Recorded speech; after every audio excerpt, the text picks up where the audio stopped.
사도신경 고백하심으로 새벽기도에 시작하도록 하겠습니다. 전능하사 천지를 만드신 하나님 아버지를 내가 믿사오며 그 외아들 우리 주 예수 그리스도를 믿사오니 이는 성령으로 잉태하사 동정녀 마리아에게 나시고 본디오 빌라도에게 고난을 받으사 십자가에 못 박혀 죽으시고 장사한 지 사흘 만에 죽은 자 가운데서 다시 살아나시며 하늘에 오르사 전능하신 하나님 우편에 앉아 계시다가 저리로서 산자와 죽은 자를 심판하러 오시리라. 성령을 믿사오며 거룩한 공회와 성도가 서로 교통하는 것과 죄를 사하여 주시는 것과 몸이 다시 사는 것과 영원히 사는 것을 믿사옵나이다. 아멘. 찬송가 488장 찬양하겠습니다. 488장입니다.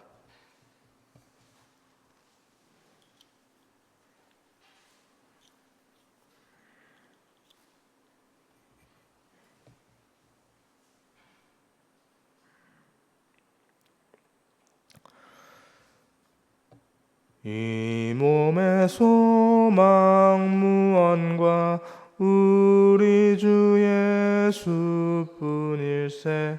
우리 주 예수 밖에는 믿으리 아주 없도다. 주 나의 반석이시니 그 위에 내가 서리라. 그 위에 내가 서리라.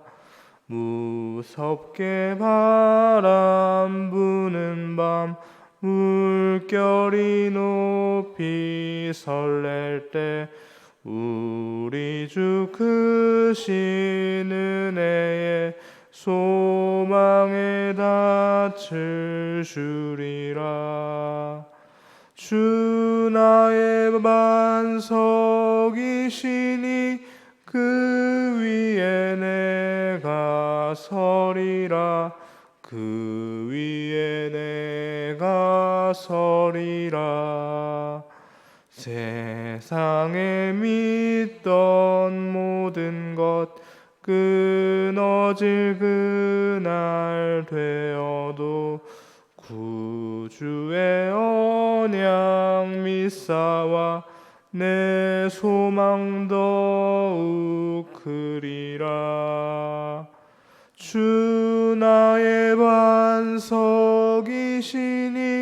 그 위에 내가 서리라. 그 위에 내가 서리라. 바람에 올라가 하나님 앞에 배울 때 구주의 의를 힘입어 어여시 바로 서리라. 주 나의 반석이시니 그 위에 내가 서리라. 그 위에 내가 서리라. 아멘. 이 시간 함께 보실 하나님 말씀은 요한계시록 22장 6절부터 21절까지 말씀입니다. 요한계시록 22장 6절부터 21절까지 말씀 함께 보겠습니다. 찾으셨으면 좋아요 여러분 한 절씩 교독하고 마지막 절 21절 말씀 함께 보겠습니다. 제가 먼저 6절 말씀 읽겠습니다. 또 그가 내게 말하기를 이 말은 신실하고 참된지라. 주 곧 선지자들의 영의 하나님이 그의 종들에게 반드시 속히 되어질 일을 보이시려고 그의 천사를 보내셨도다.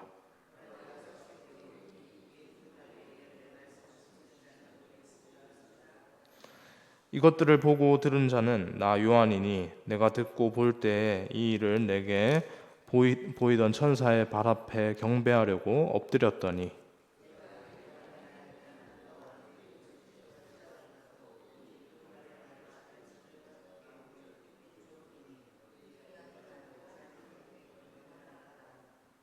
또 내게 말하되 이 두루마리의 예언의 말씀을 인봉하지 말라. 때가 가까우니라.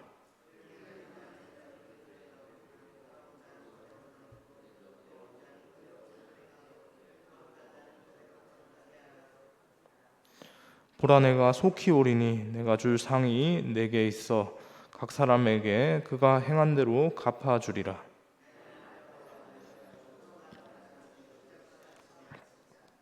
자기 두루마기를 빠는 자들은 복이 있으니 이는 그들이 생명나무에 나아가며 문들을 통하여 성에 들어갈 권세를 받으려 함이로다.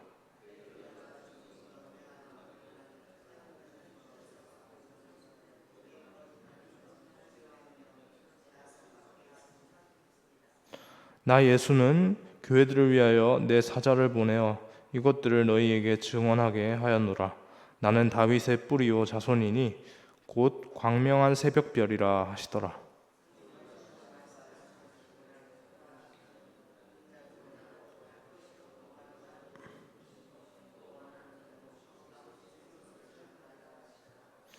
내가 이 두루마리의 예언의 말씀을 듣는 모든 사람에게 증언하노니 만일 누구든지 이것들 외에 더하면 하나님이 이 두루마리에 기록된 재앙들을 그에게 더하실 것이요.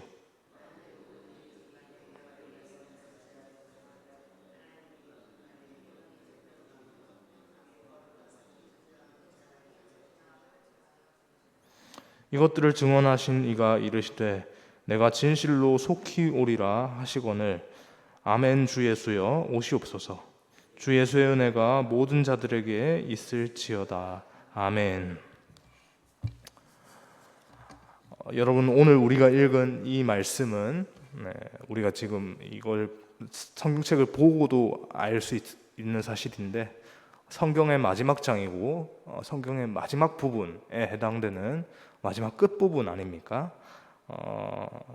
하나님께서 우리에게 주신 마지막 메시지입니다. 물론 지금도 계속해서 이 성경을 통해서 날마다 우리에게 메시지를 주시지만 성경책이라는 이 분량 안에서는 하나님께서 주신 마지막 메시지라고 할 수 있는데요. 사실 우리가 그동안 이 시간, 이 새벽 시간에 함께 묵상했던 이 요한계시록, 이 책은 참 많은 사람들이 어려워하는 책입니다. 사실 목회자에게도 말씀을 전하는 목회자에게도 사실 부담스러운 책이 요한계시록입니다. 왜냐하면 이 상징들을 자칫 잘못하다가 잘못된 관점으로서 잘못된 이야기들을 해버리게 되면 그것이 이제 속에서 생각을 할 때는 상관이 없지만 이것들을 이제 공적인 자리에서 이렇게 얘기를 해버리면 그것이 이제 기정사실화돼 버리지 않습니까?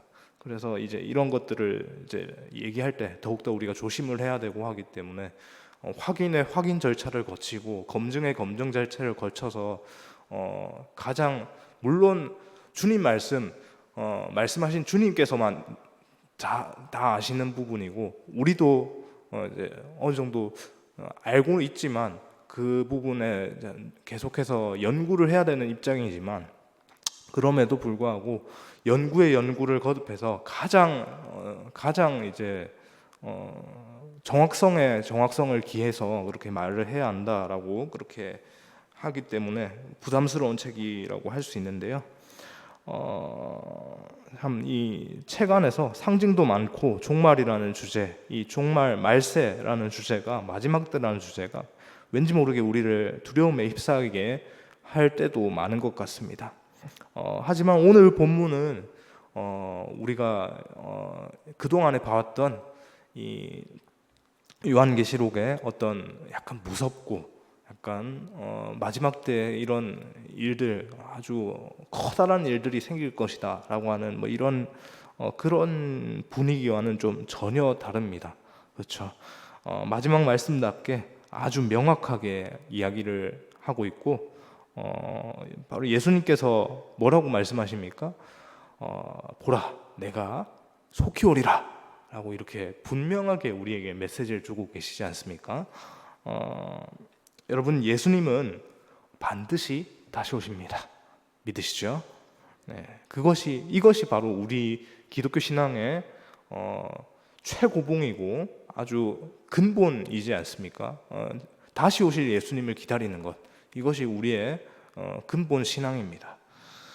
그리고 그날, 이 주님께서 다시 오실 그날은 생각보다 멀지 않습니다. 6절을 보시면, 우리 오늘 읽었던 6절 말씀을 보시면 이렇게 시작이 되죠. 이 말은 신실하고 참되니 라고 시작을 합니다. 하나님께서 왜 이 말씀을 강조하실까요?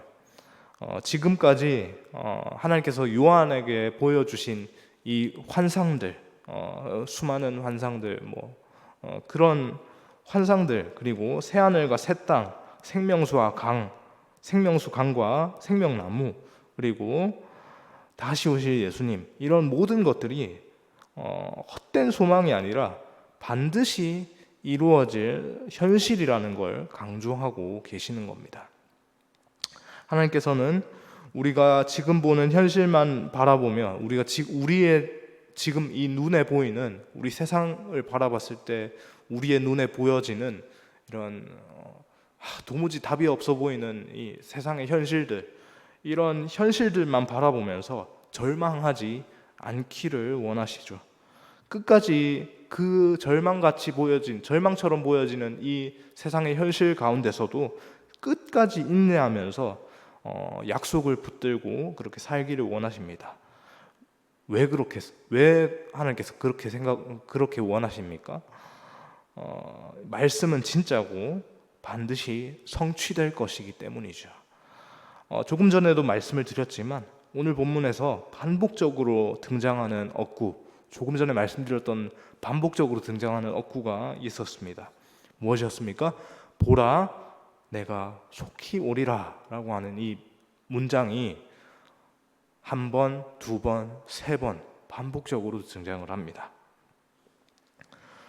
이 말씀은요, 단순히 그냥 그 믿는 자들에게 내가 곧 올 거다, 내가 너희에게 곧 갈 거다 라고 하는 그런 뜻만을 가지는 것은 아니고요, 예고 없이 그날이 예고 없이 갑작스럽게 아주 빠르게 오신다는 뜻도 이렇게 동시에 담겨져 있는데요. 이 다른 성경에 보면 특히 이제 베드로 사도는 이에 대해서 뭐라고 합니까? 그날이 도적같이 올 것이다라고 말을 합니다. 도둑이 물건을 훔칠 집에 뭔가 내가 8월 5일에 당신 집에 가서 8월 5일 자정에 당신 집에 가서 이 물건 내가 봐놓은 물건이 있는데 그 물건 내가 훔칠 거니까 잘 간수하십시오. 잘 기다리세요. 이렇게 그런 식으로 예고하고 찾아오진 않죠. 그렇게 예고하고 찾아오면 그게 도둑입니까? 도둑이지 않죠. 세상의 끝날이 이와 같을 것이다 라고 하시는 말씀인데요. 그래서 중요한 것이 무엇입니까? 이 말씀으로 중요한 것이 무엇입니까? 우리가 항상 언제 올지 모르는 이 도적같이 임할 그 날이 우리에게 임할 것을 우리가 말씀으로 들었기 때문에 어떻게 해야 합니까? 언제 올지 모르니까 항상 깨어 있어야 된다는 것이죠. 언젠간 오시겠지 하고 느긋하게 있으면 안 되고, 지금 오셔도 괜찮을 만큼 항상 우리 마음에 깨어서 준비된 삶을 살아가야 한다는 것입니다. 그럼 준비된 삶은 도대체 어떤 삶일까요? 예수님은 7절에서 이렇게 말씀을 하십니다. 이 두루마리의 예언의 말씀을 지키는 자는 복이 있도다 라고 말씀을 하시죠. 말씀을 지킨다는 것은 단순히 외우고 암기하는 게 아닙니다. 삶으로 순종하고 살아내는 것이죠. 요한계시록은 말세에 관한 책이지만 우리에게 단순히 이 말세, 마지막 때에 대한 미래만 알려주는 것이 아니고, 주님의 말씀을 지키는 자로서 지금 이 마지막 때를 우리가 어떤 모습으로 살아야 하는지를 가르쳐 주는 책입니다. 여러분, 어떻게 사는 것이 말씀을 지키는 삶일까요? 믿음을 지키고 세상의 유혹에 흔들리지 않고 끝까지 주님 편에 서는 것, 이것이 바로 말씀을 지키는 삶입니다. 지금 우리는 무엇을 지키고 살고 있습니까? 하나님의 말씀입니까? 아니면 세상의 기준입니까? 이러한 질문이 우리의 마음속에 끊임없이 되뇌어지길 소망합니다. 17절로 가보면요, 성령과 신부가 말씀하시기를 오라, 이렇게 해서 이어지고 있는데요. 이렇게 되어 있는데 전통적인 해석에 따라서 여기에 등장하는 신부는 누구겠습니까? 우리가 보통 성경에서 신부라고 하면 성도들, 그리고 성도들의 이제 모임이 되는 교회를 상징하고 있죠. 교회를 뜻합니다. 우리를 가리키죠. 성령과 교회가 함께 외칩니다. 뭐라고 외칩니까? 오십시오. 오십시오. 예수님 오십시오. 라고 이렇게 외칩니다. 이 고백은 단순한 소망이 아닙니다. 이 고백을 할 수 있는 사람은요, 세상의 것들에 마음을 빼앗기지 않고 주님을 진짜로 기다리는 사람, 그 사람이 바로 이러한 고백들을 할 수 있겠죠. 주님 오십시오. 저희가 준비하고 있습니다. 기다리고 있습니다. 어서 오십시오. 라고 기다리고 그렇게 고백하는 것이죠. 17절 뒷부분을 보면요, 이렇게 주님을 열망하면서 오십시오, 주님 오십시오 라고 기다리는 자들을 향해서 우리 주님께서 초청하십니다. 뭐라고 초청하십니까? 듣는 자도 오라 할 것이요, 나중에 보니까, 뒤에 보니까 원하는 자는 생명수를 값없이 받으리라 하죠. 예수님께서 우리를 초대하시는 겁니다. 생명수를 값없이 그냥 선물로 주시겠다고 해요. 여러분, 지금도 예수님께서는 우리를 초대하고 계신 줄 믿습니다. 내게로 와서 생명수를 마셔라. 주님께 이러한 은혜를 이러한 은혜를 우리가 이미 받았고 지금도 받고 있는데, 그 은혜를 받은 우리는 어떤 삶을 살아야 합니까? 다른 사람에게 이 은혜를 증언하는 삶을 살아야 하는 것이죠. 그냥 우리만 받아서 우리만 간직하고 가만히 있으면 안 되는 겁니다. 어제 제가 저희 유초등부 설교 말씀 전하면서도 말씀을 했는데, 하나님께서 이미 우리에게 사랑을 주셨는데 그 사랑하시는 내가 나를 사랑해서 하나님께서 나를 세상에 가장 존귀한 자로 만드셨지만, 다른 측면에서 보면 나를 사랑하시듯이 그만큼 또 누구를 사랑하십니까? 내 옆에 있는 하나님을 알지 못하는 자도 동일하게 사랑하시죠. 그들에게도 동일하게 하나님의 마음이 있고 관심이 계십니다. 그들을 향해서 우리가 가만히 있으면 됩니까? 먼저 하나님의 사랑을 받은 자로서 마땅히 하나님이 사랑하시는 또 다른 그 영혼을 향해서 우리가 나아가야 하는 것, 그것이 마땅히 믿음을 먼저 받은 자로서 해야 될 마땅한 자세인 것이죠. 보여야 할 마땅한 자세인 겁니다. 우리의 삶으로 이것을 나타내어야 합니다.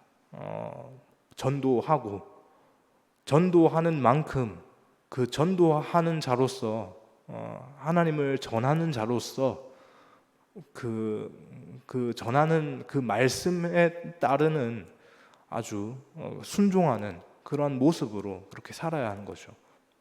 누구에게 보여지고 저 믿는 사람들 저러구나 이렇게 막 내가 이렇습니다 이렇게 하기 위해서가 아니라, 누구를 드러내기 위해서 그렇게 해야 된다는 겁니까?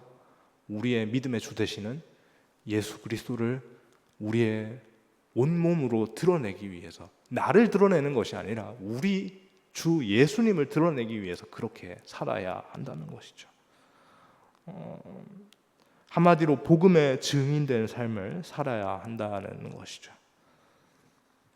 요한 사도는 세상의 끝을 예언하는 이 책의 마지막 부분, 보통 이제 아주 그 거대한 이 문학 소설의 이 마지막 부분을 대미를 장식합니다. 대미를 어떻게 장식할 겁니까? 라고 그렇게 얘기를 하는데, 이 마지막 부분에서 이 대미를 이렇게 장식을 합니다. 경고와 축복을 함께 언급하고 있는데요. 18절과 19절 말씀에 보면 말씀에 더하거나 빼지 말라는 경고를 먼저 하십니다. 하나님의 말씀은 우리가 있는 그대로를 받아야 합니다. 내가 듣기 좋은 것만 골라서 그렇게 따르려고 하면 그것은 진짜 믿음이 아닌 것이죠.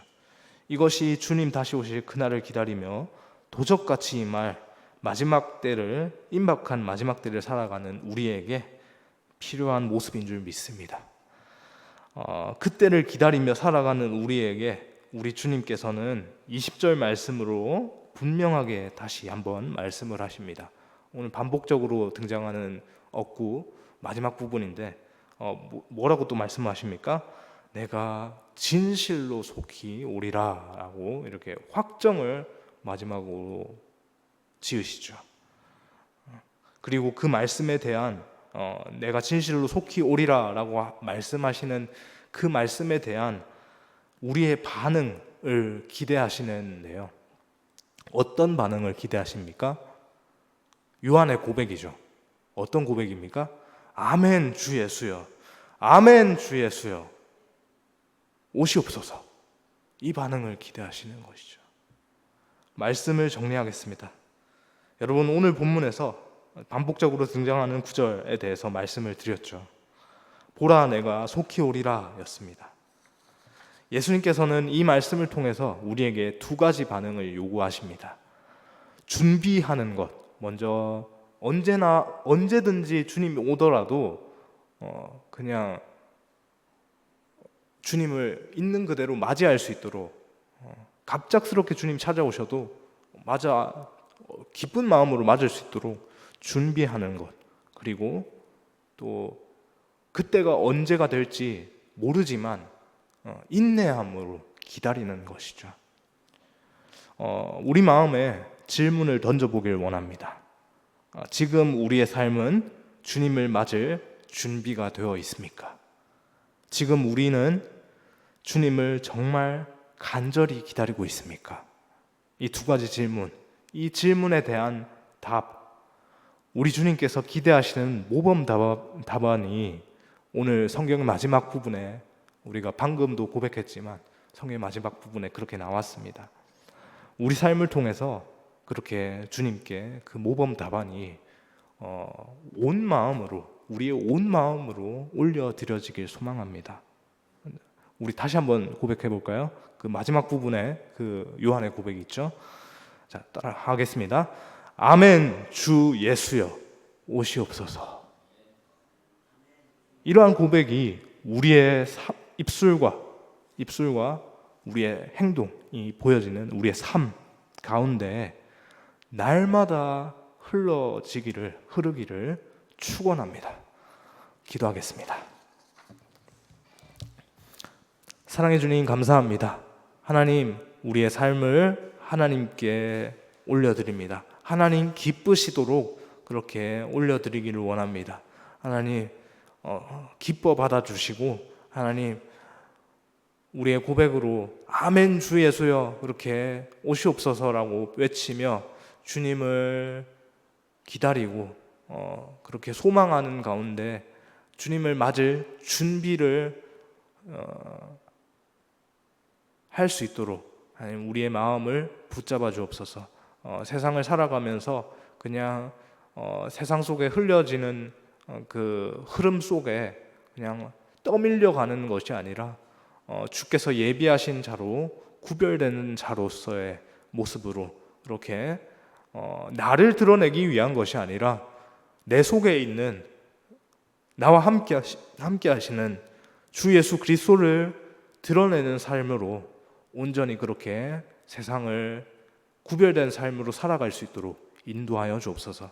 그 모습으로 살아가면서 그렇게 하나님의 영광만을 드러내는 우리의 모든 일상의 하루가 되어질 수 있도록 그렇게 붙잡아 주옵소서. 간절히 소망합니다. 주 예수님 다시 오실 그날을 기대합니다. 감사드리며 이 모든 말씀 살아계신 예수님의 이름으로 기도합니다.